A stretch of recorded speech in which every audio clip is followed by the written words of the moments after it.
అందరికీ వందనాలమ్మా.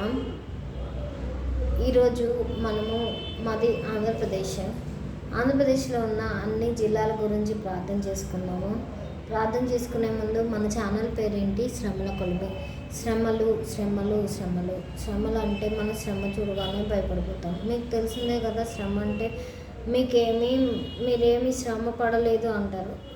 నా మొదటి శ్రమ, నేను 5వ తరగతిలో ఉన్నప్పుడు నాకు కుడికాలు నడవనిచ్చేది కాదు. నాకు తెలీదు, చిన్న ఎత్తు కూడా నేను ఎక్కలేకపోయేదాన్ని.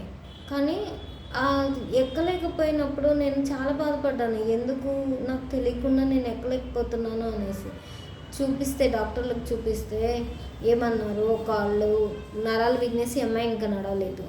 తర్వాత కాళ్ళన్నీ చచ్చిపడిపోయినాయి, ఈ అమ్మాయికి నడవలేదు అనేసి అన్నారు. పోలియో వచ్చింది, నడవలేదు అన్నారు. కానీ ఇప్పుడు నేను బాగా నడుస్తున్నాను. ఆ తర్వాత దేవుడి కృప వల్ల నేను నడవడం స్టార్ట్ చేశాను. మళ్ళీ ఒక పసిపాపలాగా నేను మళ్ళీ అన్ని టేబుళ్ళు కుర్చీలు అన్నీ పట్టుకోవడం, నడవడం స్టార్ట్ చేశాను. దేవుడిచ్చిన చేతి వల్లే నేను ఇప్పుడు నడుస్తున్నానమ్మా. మనము ఇప్పుడు మన దేశంలో, మన రాష్ట్రంలో ఉన్న, ఆంధ్రప్రదేశ్లో ఉన్న జిల్లాల గురించి ప్రార్థన చేసుకుందాం. కృపాశక్తి సంపన్నుడైన నా ప్రియ పరలోకపు తండ్రి, నేను నామానికి వేలాది వందనాలు, స్తోత్రాలు తండ్రి. తండ్రి తండ్రి తండ్రి అని నేను కొన్ని వేణులతో కొనియాడుతున్నాను తండ్రి. నాకు సహాయం చేయండి తండ్రి.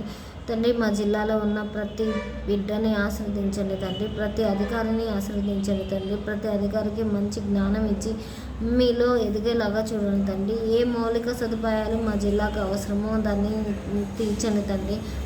రైల్వే లైన్ గురించి చాలామంది సమస్యని క్రియేట్ చేసుకోకుండా చేస్తున్నారు తండ్రి. మాకు రైల్వే లైన్ లేదు తండ్రి, అది కూడా వచ్చేలాగా చూడండి తండ్రి. సహాయం చేయండి తండ్రి. మాకు ఇప్పుడు ఎలక్ట్రిసిటీ లైన్స్ వేస్తున్నారు తండ్రి. ఆ లైన్స్ అన్నీ జాగ్రత్తగా వేసేలాగా, బంద్ చేసే ప్రతి బిడ్డని జాగ్రత్తగా చూడండి తండ్రి. ఎవరికి ఎలాంటి విద్యుత్ అసౌకర్యం కలగకుండా చూడమని, సహాయం చేయమని, మా జిల్లాని అభివృద్ధి చేయమని యేసయ్య కృపా నామమున ప్రార్థించి అడిగి వేడుకుంటున్నాం తండ్రి. ఆమెన్. అందరికీ వందనాలమ్మా.